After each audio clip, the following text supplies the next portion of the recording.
ప్రేమ స్వరూపుడవగు మా కన్న తండ్రి, గడిచిన వారం నుంచి మమ్మల్ని కాపాడుతూ మరొకసారి జూమ్ వేదికగా మీ వాక్యాన్ని నేర్చుకోవటానికి మీరు ఇచ్చిన అవకాశాన్ని బట్టి కృతజ్ఞతలు. తండ్రి, మీ కుమారుడైన యేసుక్రీస్తు వారి గుణగణాలను ఆలోచిస్తుండగా మీరే తోడు ఉండండి. ఆయన ఎంత గొప్పవాడో ప్రపంచానికి తెలియజెప్పవలసిన క్రైస్తవులకే తెలియని స్థితిలో నేటి క్రైస్తవ ప్రపంచం ఉన్నది. బైబిల్ ఇచ్చిన, అందులో ఆయన గొప్పతనాన్ని రాసి ఇచ్చిన తండ్రి, దాన్ని గ్రహించలేని అంధత్వంలో నేటి ఆధునిక క్రైస్తవం మగ్గుతుండగా మనోనేత్రాలను తెరిపింపజేసే వాక్కులను మాకు దయచేయమని వేడుకుంటూ, చెబుతున్న నాకును తండ్రి పిల్లలకు అర్థమగు రీతిలో తేటగా బోధించగలిగే వాక్శక్తిని, వివేకమును ప్రసాదించమని వేడుకుంటూ, మీ పిల్లలు సైతం వాటిని చక్కగా ఆలోచించి అర్థం చేసుకొని మీకోసం ఉన్నతంగా జీవించగలిగే భాగ్యాన్ని ప్రసాదించమని ఈ ప్రార్థన క్రీస్తు వారి శ్రేష్టమైన నామంలో అడిగి వేడుకొంచున్నాం తండ్రి, ఆమెన్. ఓకే, గడిచిన వారం మనం ఒక మంచి విషయాన్ని నేర్చుకున్నాము. యేసుక్రీస్తు వారు, ముఖ్యంగా యేసుక్రీస్తు వారు స్త్రీలు బైబిల్లో ఆయన ఎంత గొప్పగా ఉన్నాడు, అంటరానితనము లేదా స్త్రీలంటే వివక్ష ఇలాంటివేవి ఆయన తన జీవితంలో తాను అస్సలు దరి చేరనీయలేదు అన్న విషయం మీరు గత బుధవారం క్లాస్ వచ్చింటే అర్థమైంటుంది. ముఖ్యంగా ఒక చిన్న గమనిక ఏంటంటే, ఈ జూమ్కి వస్తున్న మీరందరూ సమయానికి రావడానికి ప్రయత్నించండి. ఒకటి, కంటిన్యూస్గా ఏదో పనులు లేకపోతే ఏదో యథాలాపంగా టైంపాస్గా, లేకపోతే ఏదో ఖాళీ దొరికింది కాబట్టి బుధవారం లింక్ వస్తానే జాయిన్ అవ్వాలన్న మనసు మాత్రం ఉంచకండి. అలా ఉంచితే వినే మాటలు మీకు నిష్ప్రయోజనం అవుతాయి, కన్ఫామ్గా చెప్తున్నాను. అయితే కంటిన్యూస్గా రావటానికి ప్రయత్నించండి. ఎందుకంటే మనం ఈ బుధవారం ఆలోచించుకొనబోయే పాఠం దాదాపు కొన్ని నెలలుగా ఆలోచిస్తున్న వచనాలు అవి. ఆ మాట చూద్దాము. కొరింథీయులకు రాసిన మొదటి పత్రిక 11వ అధ్యాయము 3వ వచనంలో ఉన్న మాటే ఏంటంటే, యేసుక్రీస్తు వారు గురించి మాట్లాడుతూ మనం ఆయన గురించి ధ్యానిస్తున్నాం. ఎందుకంటే చూద్దాం అన్నమాట. ప్రతి పురుషునికి శిరస్సు క్రీస్తనియు, స్త్రీకి శిరస్సు పురుషుడనియు. ఇక్కడ ప్రతి పురుషునికి అని ఫస్ట్ ఎందుకు ఉపయోగిస్తున్నాడు? కొరింథీ సంఘంలో ఒక జాడ్యం ఉంది. ఏంటంటే, పురుషుల మీద పెత్తనాలు చేసే స్త్రీలు అక్కడ ఎక్కువ ఉండటం వలన వెంట ఫస్ట్ ఏమంటున్నాడు తెలుసా? ప్రతి పురుషునికి శిరస్సు క్రీస్తు, స్త్రీలు కాదు అంటున్నాడు. తర్వాత నెక్స్ట్ ఉపయోగిస్తున్నాడు, స్త్రీకి శిరస్సు పురుషుడనియు చెబుతూ, క్రీస్తుకు శిరస్సు దేవుడనియు మీరు తెలుసుకొనవలనని కోరుచున్నాను. అంటే పరిశుద్ధాత్మ దేవుడు ఏదైనా ఒక విషయాన్ని చెబుతున్నాడంటే దాని వెనక ఎంతో అర్థం ఉంటుంది. దేవుడు దాన్ని సర్టిఫై చేసి రాయించాడంటే అది ఇంకా గొప్పగా, అసలు మనం దాంట్లో నుంచి నేర్చుకోవాల్సిన విషయాలు చాలా ఉంటాయి. అందుకే బైబిల్ చదివేటప్పుడు ఇది నేను ముందుగా విన్నాను, ఇది నాకు తెలుసులే అని ఎవరైనా అనుకుంటే అస్సలు అందులో ఉన్న జ్ఞానపు మాధుర్యాన్ని అర్థం చేసుకోవటం అక్కడితోనే మనకు ఆగిపోతుంది అని గుర్తుపెట్టుకోండి. ఈ వచనము మనం చిన్నప్పటి నుంచి చదువుతుండొచ్చుగాక, లేదా బాప్తీసం తీసుకున్నప్పటి నుంచి తెలిసి ఉండొచ్చుగాక, కానీ గడిచిన ఒక 4-5 నెలలుగా ఈ వచనాన్ని ధ్యానిస్తున్నాము. ఎన్ని విషయాలు మనం నేర్చుకున్నామంటే ఈ ఒక్క మాటను పట్టుకుంటే, యేసుక్రీస్తు వారి జీవితంలోకి వెళ్తే ఇంకా మనం పురుషుడు స్త్రీ అనే కాన్సెప్ట్లో వెళ్ళలేదు, ఇంకా స్త్రీ పురుషుడు వాటికి వెళ్ళలేదు. ఓన్లీ యేసుక్రీస్తు వారు తండ్రి అయిన దేవునికి శరీరంగా ఉన్నాడు, లేదా క్రీస్తుకు తండ్రి అయిన దేవుడు శిరస్సుగా ఉన్నాడన్న మాటను మాత్రమే మనం ధ్యానిస్తున్నాం. ఎంత గొప్ప విషయాలు మనం నేర్చుకుంటున్నామంటే, ముఖ్యంగా స్త్రీల పట్ల ఒక వివక్ష కలిగి ఉన్న చాలామందికి తెలియని విషయాలు మనము దేవుడు నేర్చుకునే విధంగా దేవుడు బైబిల్‌లో రాసి ఉంచాడు. ముఖ్యంగా యేసుక్రీస్తు వారి జీవితంలోకెళ్తే అవన్నీ తారసపడుతూ ఉంటాయి. గతంలో మనం చూసుకున్నట్లుగా ఒక స్త్రీ ఎంత 18 ఏండ్ల నుంచి రక్తస్రావం కలిగిన స్త్రీ ఆయన పట్టుకుంటే అమ్మా అని సంబోధించాడు. నేడున్న సమాజం ఎంత భయంకరమైనది తెలుసా? స్త్రీ తన ఋతుక్రమంలో తగలకూడదు అని చాలా ఆంక్షలు పెడుతున్న సమాజం ఉంది. యేసుక్రీస్తు వారి కంటే పవిత్రులైన వాళ్ళు లేదా పరిశుద్ధులైన వాళ్ళు ఈ భూమి మీద ఎవరు లేరు. అలాంటప్పుడు ఆయన భూమి మీద ఉన్నప్పుడు ఆమె ఆయన వస్త్రపు చెంగును ముట్టగా ఆయన అమ్మ అని సంబోధించాడు. ప్రభావం పోయిందని చెప్పేసి ఆమె విశ్వాసం గొప్పది అని సంబోధించాడు. ఆలోచించండి, క్రైస్తవ్యం ఎక్కడ ఉంది? చాలామంది అసలు సమాజంలో ఎలాగుంటారంటే వంట కూడా చేయనీయరు తెలుసా ఆ కాలంలో. ఋతుక్రమం నెలసరి కార్యక్రమం జరుగుతున్నప్పుడు కొంతమంది పాత చాదాస్తపు ముసలి వాళ్ళు ఉంటారండి. ఎంత భయంకరమైన విషయాలంటే మైల పడిందని అంటే చాలా హీనాతిహీనంగా మాట్లాడుతుంటారు. యేసుక్రీస్తు వారి కంటే గొప్పలు ఈ ప్రపంచంలో ఎవరైనా ఉన్నారా? అలాంటి ఆయన్ను పట్టుకున్నా కూడా అమ్మా నీ విశ్వాసం గొప్పది, నీ విశ్వాసమే నిన్ను స్వస్థపరిచిందని చెప్పి పంపించేశాడు. ఇక ఈరోజు చూద్దాం ఆయన జీవితంలో మరిన్ని గొప్ప సంగతులు, ఆయన జీవితంలో ఏం జరిగాయో చూద్దాం. చూడండి, మార్కు సువార్త 5వ అధ్యాయం 25వ వచనానికి వచ్చేయండి. చూసామా అది? మార్కు సువార్త 5వ అధ్యాయం 25వ వచనం.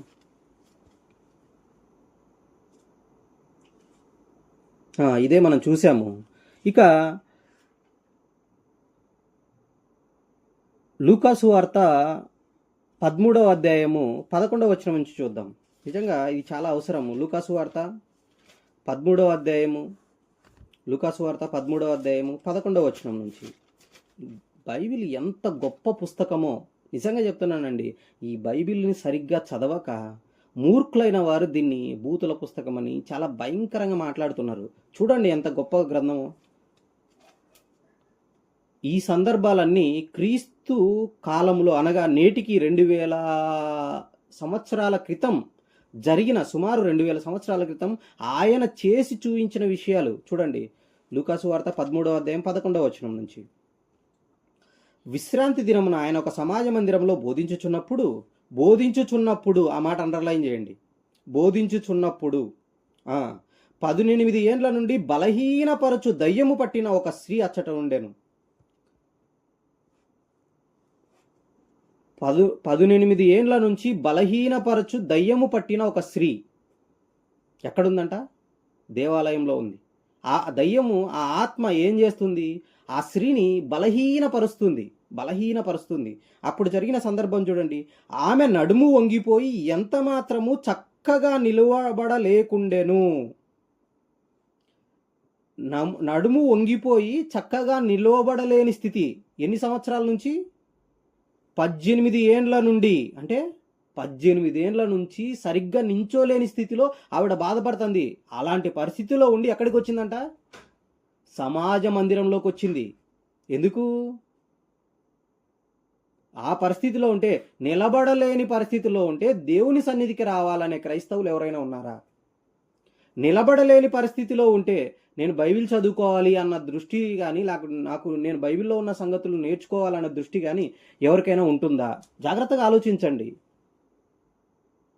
అస్సలు వాక్యం అంటే ఆసక్తి ఉండదు. దేవుని సన్నిధి అంటే అసలు కొద్దిగన్నా మానసికంగా ఏకాగ్రత సిద్ధపడి రావటము, మనస్సు అనే నడుమును కట్టుకొని రావటము, వినటానికి చెవులు ఇవ్వటానికి మనసును సిద్ధపరచుకోవటం, ఇవేవి ఉండవండి. అలాంటి వాళ్ళకు క్రైస్తవులు అయి ఉండి కూడా, బైబిల్ కలిగి ఉండి కూడా ఏం వాక్యం వస్తుంది చెప్పండి?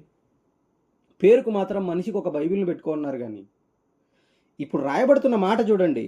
నిలవబడలేకుండేను ఆమెను చూచి, ఎప్పుడు చూశాడు? 10వ వచనం మర్చిపోకూడదు. బోధించుచున్నప్పుడు అంటే వాక్యం బోధించేటప్పుడే ఆమె ఎంత మాత్రం నిలవబడలేని స్థితి ఉంది. 18 ఏండ్ల నుంచి బలహీనపరచు దయ్యం ఉంది. చక్కగా నిలవబడలేని పరిస్థితి. ఆమెను చూచి రమ్మని పిలిచి రమ్మని పిలిచి పిలిచి ఏమంటున్నాడు? అమ్మా, నీ బలహీనత నుంచి విడుదల పొంది ఉన్నావని చెప్పి. ఈ మాట అన్న తర్వాత అక్కడున్న ఒక భయంకరంగా ఒక అతను విశ్రాంతి దినమున స్వస్థపరిచినందున ఆ సమాజపు మందిరపు అధికారి కోపముతో మండిపడి జనసమూహమును చూచి పనిచేయదగిన 6 దినములు కలవు గనుక ఆ దినములలోనే వచ్చి స్వస్థత పొందుడి, విశ్రాంతి దినము రావద్దు. ఇతని కోపం వచ్చేసింది. తెగ రూలు పాటించే వ్యక్తిగా కనపడుతున్నాడు. చాలామందికి సత్య విషయమైన అనుభవ జ్ఞానం ఉండదండి. ఎంతసేపు వాక్యంలో నుంచి లోకాన్ని చూడటం మానేస్తారు, లోకంలో నుంచి వాక్యాన్ని చూస్తారు. అప్పుడు ఏం జరుగుతుంది? లోకంలో ఉన్నాడు ఇతను, అందుకే వాక్యాన్ని చూసి విశ్రాంతి దినం కదా ఇది, నేను సమాజ మందిరపు అధికారిని, అలాంటప్పుడు విశ్రాంతి దినాన విశ్రాంతి తీసుకోవాలి. దేవుడు ఆజ్ఞ ఇచ్చాడు, ఆజ్ఞను మీరుతున్నారు కాబట్టి జనసమూహాన్ని చూసి ఎలా మాట్లాడుతున్నాడు చూడండి. జనసమూహమును చూచి కోపంతో మండిపడి జనసమూహమును చూచి పనిచేయదగిన 6 దినములు కలవు గనుక ఆ దినములలోనే వచ్చి స్వస్థత పొందుడి, విశ్రాంతి దినమున రావద్దని చెప్పాను. చాలామంది ఎలాంటి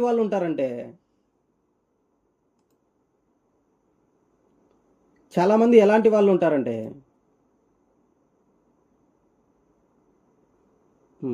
గగన్ హోస్ట్గా చేశాను, ఎవరైనా జాయిన్ అవుతుంటే అడ్మిట్ ఇవ్వు. ఓకే, ఇక్కడ ఏమంటున్నాడు అంటే పని చేయదగిన 6 దినములు కలవు గనుక ఆ దినములలోనే వచ్చి స్వస్థత పొందుడి, విశ్రాంతి దినమున రావద్దని చెప్పాను. అందుకు ప్రభువు ఏమంటున్నాడు? అస్సలు ఈయన ఏం మాట్లాడుతున్నాడు తెలుసా? వేషధారులారా మీలో ప్రతివాడు అని చెప్పుకుంటూ వచ్చి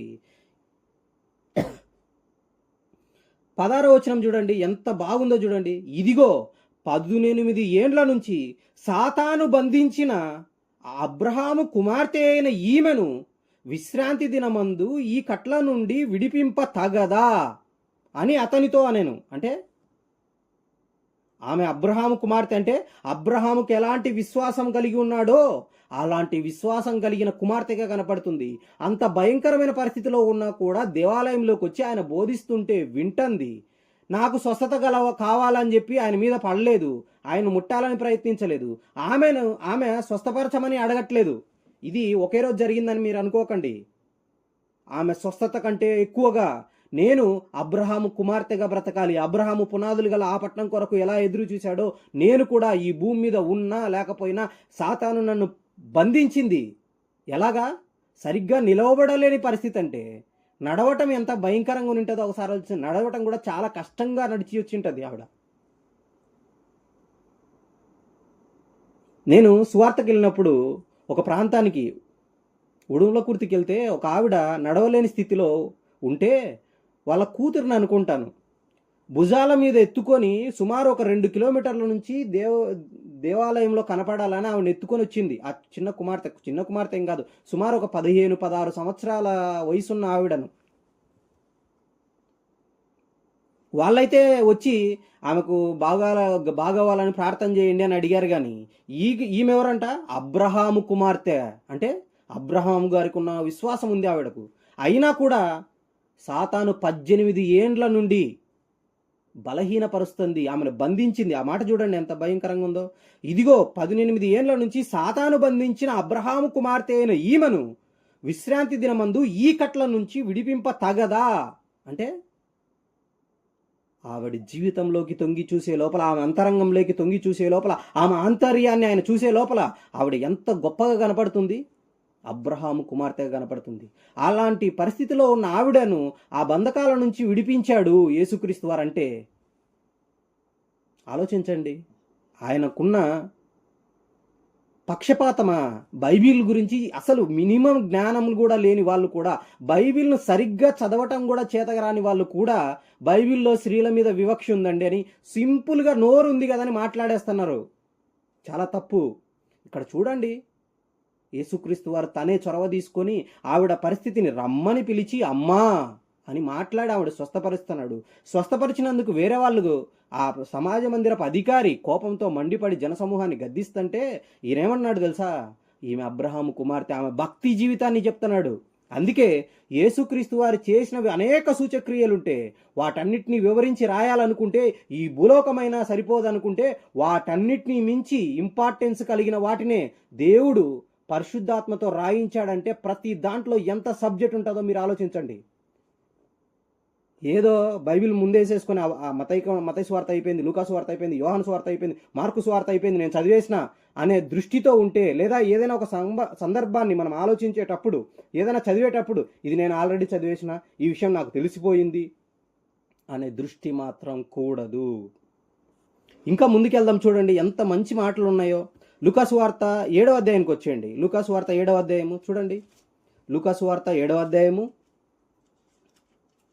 12వ వచనానికి వచ్చేయండి. లూకా సువార్త 7వ అధ్యాయం 12వ వచనం. 11. వెంటనే ఆయన నాయీనను ఊరికి వెళ్ళుచుండగా ఆయన శిష్యులు బహు జనసమూహమును ఆయనతో కూడా వెళ్ళుచుండిరి. ఆయన ఆ ఊరి గవిని యొద్దకు, అనగా నాయీను అనే ఊరికి వెళ్ళాలనుకొని వెళ్తుంటే చాలామంది వస్తున్నారు. ఊరి గవిని యొద్దకు వచ్చినప్పుడు ఎలా ఉంటుంది పరిస్థితి ఒకసారి ఆలోచించండి. బయట నుంచి వచ్చేటప్పుడే బహు జనసమూహము శిష్యులు వెంబడిస్తున్నారు. గవిని అంటే ఇలా ఉంటుంది, తక్కువ మంది మాత్రమే వెళ్ళే ప్రాంతం అది. అప్పుడు ఏం జరిగింది? ఎంతమంది జనంలో, అంతమంది పరిస్థితుల్లో, అంతమంది జనాల్లో ఉన్నప్పుడు ఆయన చూపు ఎలా ఉంది, ఆయన మైండ్ సెట్ ఎలా ఉందో ఇప్పుడు గమనించండి. ఆ ఊరి గవిని యొద్దకు వచ్చినప్పుడు చనిపోయిన ఒకడు వెలుపలికి మోసుకొని పోబోడుచుండెను. ఎక్కడి ఎగ్జాక్ట్గా ఈ సిచ్యువేషన్ ఎక్కడ పాయింట్ ఆఫ్ ఇంటర్సెక్షన్ అంటాడు, పాయింట్ ఆఫ్ కాంటాక్ట్ అంటాడు. ఎప్పుడు ఎదురుపడ్డాడంట? కరెక్ట్గా వీళ్ళు ఆ ఊరిలో నుంచి వెలుపలికి తీసుకుపోయేటప్పుడు యేసుక్రీస్తు కరెక్ట్గా ఎదురు వస్తున్నాడు. లోకంలో ఏదైనా చనిపోయిన వాళ్ళు ఎదురు వస్తే ఏమని భావిస్తారు? ఇంకొక దారిన పోదాంపా. ఎవడైనా చనిపోయినాడు అనుకో, ఆ దారిన పోకుండా ఆ దారిన అసలు పోరు. ఒక కార్యక్రమానికి వెళ్ళేటప్పుడు కూడా అసలు ఎంత ఈ లేదో పరిశుద్ధులైనట్లు, శవం ఏదో అపరిశుద్ధమైనది అన్నట్లు, శవం ఎదురొచ్చిందంటే అపాయం అన్నట్టు ఆలోచించి ఎక్కడికెక్కడికి వెళ్ళిపోతుంటారు. ఇలాంటి దౌర్భాగ్యమైన ఆచారాలు క్రైస్తవ్యంలో కూడా ఉన్నాయి. ఇక్కడ యేసుక్రీస్తు వారు ఏం చేస్తున్నాడు? గవిని యొద్దకు వచ్చినప్పుడు చుట్టూ జనసమూహం ఉన్నారు, శిష్యులు ఉన్నారు. అప్పుడే ఆ వెలుపలికి ఎప్పుడు తీసుకొని వస్తున్నారు? ఆయన గవిని దగ్గరికి వచ్చినప్పుడు ఆ యొక్క గ్రామంలో నుంచి వెలుపలికి ఎవరిని తీసుకొని వస్తున్నారు? ఒక కుమారుడు చనిపోయినాడు, తీసుకొని వెళ్ళిపోతున్నారు. అప్పుడు చూడండి, గవిని యొద్దకు వచ్చినప్పుడు చనిపోయిన ఒకడు వెలుపలికి మోసుకొని పోబడుచుండెను. అతని తల్లికి అతనొక్కడే కుమారుడు, ఆమె విధవరాలు. ఆ ఊరి జనులు అనేకులు ఆమెతో కూడా ఉండిరి. సందర్భం ఏంటి? చనిపోయిన వ్యక్తి ఒక్కడే కుమారుడు, ఆమె విధవరాలు. అంటే భర్త లేడు, తర్వాత ఇంకా వేరే పిల్లలు లేరు, ఉన్న ఒక్కగానొక్క కొడుకు కూడా చనిపోయాడు. ఆమె విధవరాలంటే ఏమని అర్థం తెలుసా? అతనికి పెళ్ళి అవ్వలేదు, అతనికి భార్య లేదు, అతనికి పిల్లలు లేరు, ఆవిడ ఒక్కతే ఉంది. బైబిలు విధవరాలు అని సర్టిఫై చేసిందంటే, విధవరాలు అనగానే బైబిల్ ఏమని చెప్పిందో మీకు గుర్తు రావాలి.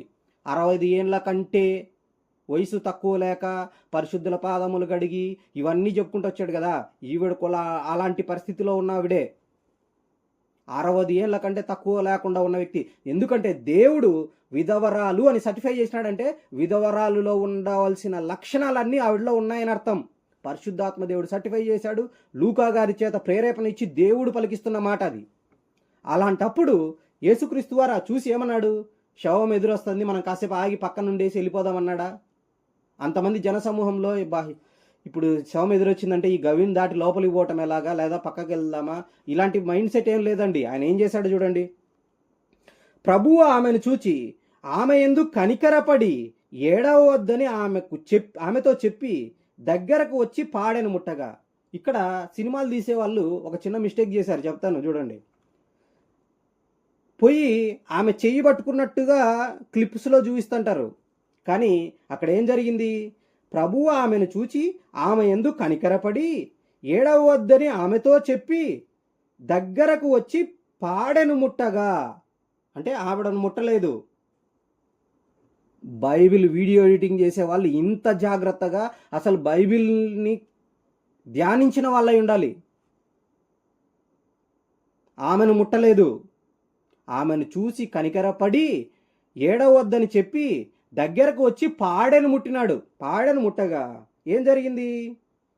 మోయిచున్న వారు నిలిచిరి, ఆయన చిన్నవాడా లెమ్మని నీతో చెప్పుచున్నాననగా. చూడండి, చనిపోయిన వాడు లేచి కూర్చుండి మాట్లాడసాగాను. ఆయన అతనిని అతని తల్లికి అప్పగించెను. విధవరాలి పక్షాన ఆయన ఎంతగా కనికరపడ్డాడంటానికి ఉదాహరణ ఇదే.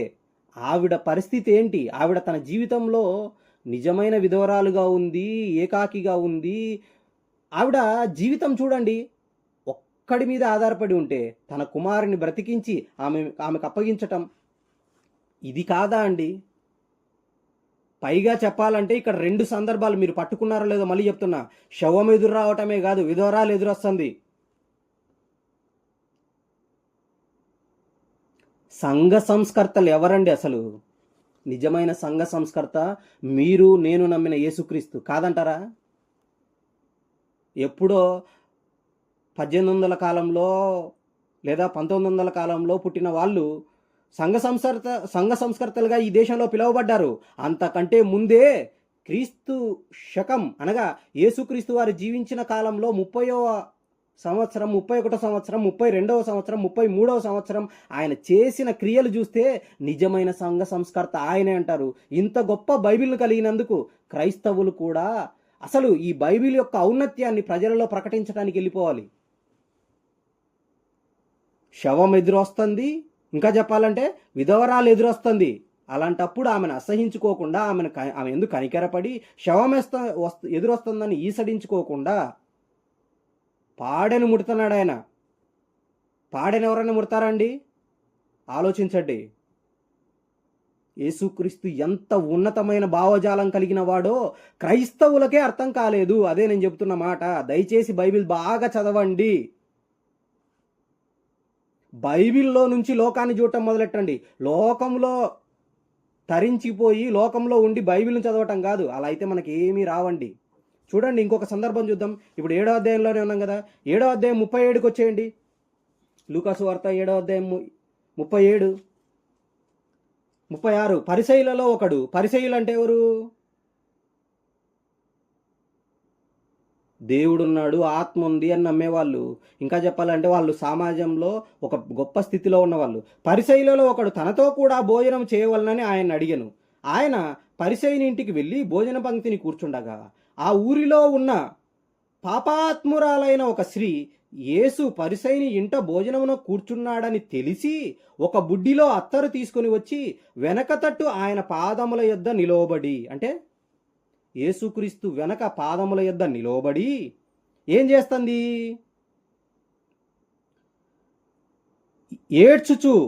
ఏడుస్తుందంట.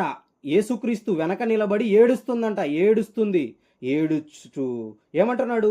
కన్నీళ్లతో ఆయన పాదములను తడిపి తల వెంట్రుకలతో తుడిచి ఆయన పాదములను ముద్దు పెట్టుకొని అత్తరు వాటికి పూసెను. అస్సలు ఈ సందర్భాన్ని చూస్తే ఆవిడ ఎక్కడెక్కడో తిరిగి వచ్చినాడు ఆయన. తిరిగి వస్తే ఈయన నీళ్ళు ఇవ్వలేదు. ఎవరు? పరిసయ్యుడు. ఈమె ఏం చేస్తుంది? వెనక నిలవబడి ఏడ్చుచు కన్నీళ్లతో తన పాదములు తడిపి, ఎవరి పాదాలు? యేసుక్రీస్తు పాదాలు. ముందుకొచ్చి సీను వేయలే ఆమె. వెనకలు నిలబడి పాదములు తడిపి తల వెంట్రుకలతో తుడిచి, అంటే ఆలోచించండి. యేసుక్రీస్తు వారి పాదాలను కడుగుతుంది. ఏదాంతో? కన్నీళ్లతో. ఇంకా ఏం చేస్తుంది? తుడిచి, వస్తానే అత్తరు పోయేలా ముందు కడిగి తుడిచి తర్వాత అత్తరు పోసింది. చూడండి, ఆ సంఘటన జరిగిన తర్వాత పూసింది. పరిసయ్యుడు పూసింది, పోయలేదు, పూసింది, క్షమించాలి, పూసింది.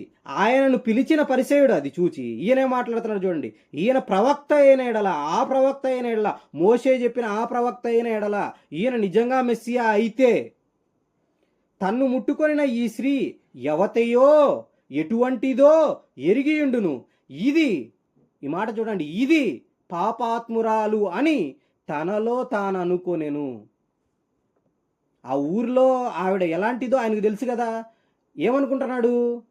పాపాత్మురాలైన స్త్రీ వచ్చి ఇంత గొప్ప కార్యక్రమం చేస్తుంటే ఇతను ఆమె ఏమంటున్నాడు? నేను ఆ ప్రవక్త అనుకున్నాను, అందుకే ఆయన పిలిచాడా? ఆలోచించండి. ఆ ప్రవక్త అయిన ఎడలా అంటున్నాడు. అంటే ఏమనుకుంటున్నాడు? అంతవరకు అనుకున్నాడు. అప్పుడు మాత్రం ఆహా, నిజంగా ఆ ప్రవక్త అయితే ఈమె ఎవరో తెలిసింటది, ఎటువంటిదో తెలిసింటది, కాబట్టి ఈయన ఆ ప్రవక్త అయిన ఎడల ఖచ్చితంగా తెలుసుకునేవాడు. ఇక్కడ చూడండి ఏమంటున్నాడు, ఈయన ప్రవక్త అయిన ఎడల, కింద ఆ ప్రవక్త అయిన ఎడల అని ఉంటుంది, మెస్సియా అయిన ఎడల అని దాని భావం. తన్ను ముట్టుకొనిన ఈ స్త్రీ ఎవతయో ఎటువంటిదో ఎరిగియుండును. అంటే ఎవతయో ఎటువంటిదో అంటే జాతిలో తక్కువ జాతి, ఎటువంటిదో అంటే పాపములో చాలా భయంకరమైన స్త్రీగా కనపడుతుంది అతని దృష్టికి. కానీ ఇది పాపాత్మురాలు అని తనలో తను అనుకోనేను. యేసుక్రీస్తు ఏమంటున్నాడు తెలుసా?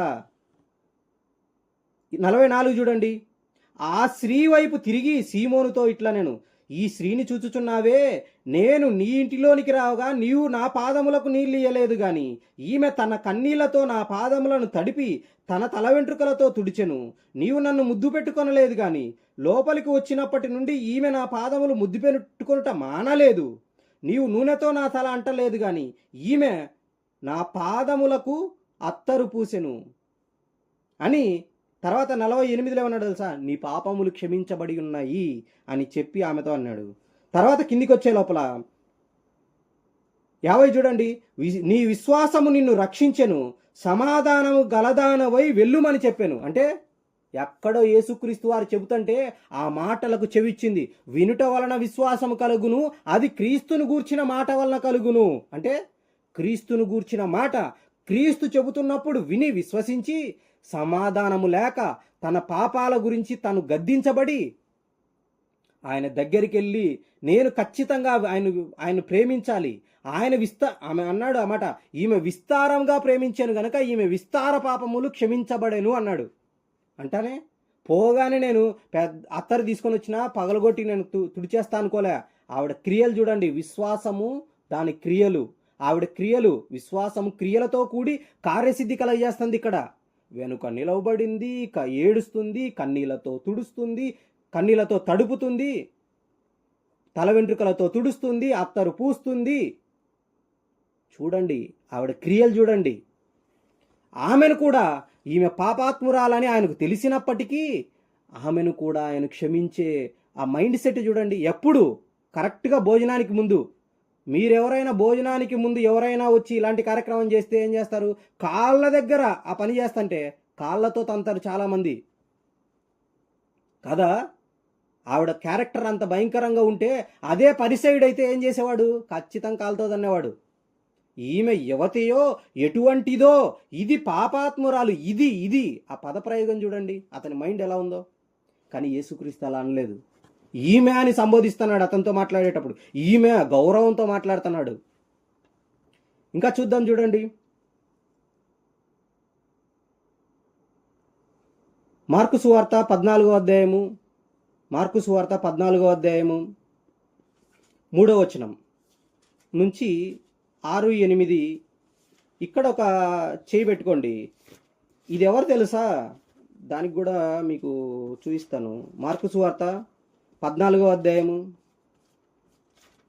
మార్కు సువార్త 14వ అధ్యాయము 3వ వచనము నుంచి మీరు చదువుకోండి. తర్వాత 6వ వచనంలో చదువుదాం చూడండి, 3వ వచనం నుంచి. అలాగే యోహాను సువార్త 12వ అధ్యాయంలో కూడా సందర్భం ఉంటుంది, ఇదే సందర్భం. యోహాను సువార్త 12:1. ఇక్కడ 2 దినములైన తర్వాత 3వ వచనం చూస్తున్నాం. మార్కు సువార్త 14వ అధ్యాయం 3వ వచనం. ఇక్కడ ఏమంటున్నాడంటే, ఆయన బెతనియలో కుష్ఠరోగి అయిన సీమోని ఇంట భోజనమున కూర్చుండి ఉన్నప్పుడు సందర్భం. స్త్రీ మిక్కిలి విలువగల ఒక స్త్రీ మిక్కిలి విలువగల అచ్చ జటామాంసి అత్తరు బుడ్డి తీసుకొని వచ్చి అత్తరు బుడ్డి పగలగొట్టి అత్తరు ఆయన తల మీద పోసెను. ఈమె ఎవరు అంటే ఇక్కడ చేయి పెట్టుకొని యోహాను సువార్త 12వ అధ్యాయం 1కి వచ్చేయండి. కాబట్టి యేసు తాను మృతులలో నుండి లేపిన లాజరు ఉన్న బేతనియకు పస్కా పండుగకు 6 దినములు ముందుగా వచ్చెను. అక్కడ వారు ఆయనకు విందు చేసిరి. అంటే బేతనియలోని వారు ఆయనకు విందు చేసినారు. ఎక్కడ విందుకు కూర్చున్నాడు? బేతనియలో సీమోనను కుష్ఠరోగి అయిన సీమోనని ఇంట కూర్చుండి ఉన్నప్పుడు జరిగే సందర్భం. వచ్చిన ఆవిడెవరు? మరియా. ఇక్కడ మాట్లాడే వాళ్ళు తెలుసు మీకు ఆ విషయం. ఇప్పుడు మార్కు సువార్తకు వచ్చేయండి. ఇక్కడ మరియ వచ్చింది. ఎవరు? మగ్దలేని మరియ. మార్కు సువార్త 14వ అధ్యాయము 6వ వచనం చదవండి. అందుకు యేసు ఇట్లా, నేను ఈమె జోలికి పోకుడి, ఈ నష్టం ఎందుకు, ఇదంతా మాట్లాడుతుంటే ఈయన మాట్లాడుతున్నాడు. ఈమె జోలికి పోకుడి, ఈమెను ఎందుకు తొందర పెట్టుచున్నారు? ఈమె నా ఎడల మంచి కార్యము చేసెను. బీదలు ఎల్లప్పుడూ మీతో కూడా ఉన్నారు. మీకు ఇష్టమైనప్పుడెల్లా, ఈ మాట అండర్లైన్ చేసుకోండి, మీకు ఇష్టమైనప్పుడెల్లా వారికి మేలు చేయవచ్చును అని చెబుతూ, అంటే ఈమెను తొందర పెడుతున్నారు. ఇంకా పాయింట్ ఏంది? ఆమె జోలికి పోకండి అంటే ఆమె జోలికి వస్తున్నారు. ఇంకా బీదలు ఎల్లప్పుడూ మీతో ఉన్నారు, మీకు ఇష్టమైనప్పుడెల్లా వారికి మేలు చేయవచ్చును, మీకు ఇష్టమైనప్పుడెల్లా వారికి మేలు చేయవచ్చును. ఈ మాటలు మైండ్లో పెట్టుకొని ఇప్పుడు యోహాను సువార్తకు వచ్చేయండి. యోహాను సువార్త 12వ అధ్యాయం 7వ వచనం. కాబట్టి యేసు, నన్ను పాతిపెట్టు దినమునకు ఈమెను దీని ఉంచుకొననీయుడి అని ఎవరితో చెప్తున్నాడు? ఇస్కరియోతు యూదాతో చెప్తున్నాడు. మిగతా శిష్యులు కూడా దీన్ని బీదలకి ఇయ్యొచ్చునే అంటున్నారు. బీదలు ఎల్లప్పుడూ మీతోనే ఉన్నారని ఎందుకు అంటున్నాడు అంటే, ఆ అత్తరు మిగిలిన దాన్ని కూడా తీసుకొని దాన్ని అమ్మి బీదలకు ఇద్దామనే ఆలోచనలో ఉన్నారు శిష్యులు. అందుకే ఈ పదప్రయోగం చేస్తున్నాడు. ఈమెను తొందర పెట్టవద్దు, ఈమె జోలికి పోవద్దు, బీదలు ఎల్లప్పుడూ కూడా మీతోనే ఉన్నారు, నన్ను పాతిపెట్టే దినం వరకు ఈమెను దీని ఉంచుకొననీయుడి అంటే ఉంచుకొని ఎట్లా వీళ్ళు. అర్థమైందా? యేసుక్రీస్తు వారు ఎంత గౌరవాన్ని కనపరిచాడో చూడండి. వాళ్ళ క్రియలను బట్టి, స్త్రీలు వచ్చి వాళ్ళు మారిన విధానాన్ని బట్టి, విశ్వాస అయినా, అబ్రహాము కుమార్తె అయినా కుమారి అని పిలవటం కానీ, ఆమె అని పిలవటం కానీ, ఆమె తొందర పెట్టద్దని కానీ, ఆమె దగ్గర నుంచి కాజేసే మనస్తత్వం కలిగిన వాళ్ళుగా కనపడుతున్నారు శిష్యులైన వాళ్ళే. దీని ఉంచుకొననీయుడి అంటున్నాడంటే ఆలోచించండి. స్త్రీల పట్ల వివక్ష ఉందా? ఎవరండి చెప్పింది అసలు? దయచేసి అందుకే చెప్తున్నాను, ఇలాంటి మాటలు చాలా తెలియక క్రైస్తవులైన వాళ్ళు అమాయకంగా నోరెళ్ళబెడుతున్నారు, దూషణలకు దిగుతున్నారు. అలాంటి చేయకండి. ముందు బైబిల్ బాగా చదవండి. ఇలాంటి విషయాలు అనేకులకు షేర్ చేయండి, చెప్పాలి. అనేకలను జూమ్లోనికి తీసుకురండి, వాక్యం వినిపింపజేయండి. ఇలాంటి విషయాలు విన్నారా? దీన్ని ఇలాగే చెప్పటానికి మీరు ప్రయత్నించండి, చెప్పండి మీ చుట్టుపక్కల. కాబట్టి యేసుక్రీస్తు వారు ఎలా ఉన్నారు? తండ్రి అయిన దేవుడు ఎలా చెప్పాడు? అన్యజనులకు సత్యం అనుసరించి న్యాయం కనపరచుననే ప్రవచనం. కానీ ఆయన ఎందుకు ప్రియకుమారుడుగా ఎంచబడ్డాడు అంటే ఇదే. స్త్రీ అని పురుషుడని భేదం లేదు. వాళ్ళు ఎంత పాపాత్మురాలైనా, ఎంత బలహీనపడిన రోగమున్నా, ఎంత విధవరాలైనా, శవం ఎదురొస్తున్నా, ఎలాంటి పరిస్థితిలో ఉన్నా ఆయన వాళ్ళను రక్షించటానికి ఆయన తీసుకున్న నిర్ణయాలు, ఆయన చేసిన క్రియలు మనమే అర్థం చేసుకోవాలి, మనమే ఈ ప్రపంచానికి తెలియజెప్పాలి. కాబట్టి మంచి నిర్ణయం తీసుకోండి. చిన్న ప్రార్థన చేసుకొని ముగించుకుందాం. ప్రేమస్వరూపుడవగు మా కన్న తండ్రి, మీ కుమారుడు ఈ భూమి మీద ఎంత ఉన్నతంగా బ్రతికాడో అవన్నీ సువార్తల్లోనే ఏనాడో మీరు రాయించారు. వాటిని చదివి అర్థం చేసుకోలేని స్థితిలో మేము ఉన్నప్పటికీ ఈరోజు మాకు అర్థం చేయించినందుకు మీ కృతజ్ఞతలు. ఇంత గొప్ప గ్రంథాన్ని కలిగిన మేము బహు జాగ్రత్తగాను, బహు భయముతోనూ మేము చదువుతూ దాన్ని గ్రహించగలిగే మనోనేత్రాలు మాకు తెరవింపజేయమని వేడుకుంటూ, విన్నాం మీ పిల్లలు సైతం మీ వాక్యాన్ని చక్కగా అర్థం చేసుకునే జ్ఞానాన్ని, వివేకాన్ని దయచేయమని ఈ ప్రార్థన క్రీస్తు వారి శ్రేష్టమైన నామంలో అడిగి వేడుకొంచున్నాము తండ్రి. ఆమెన్. అందరికీ వందనాలు.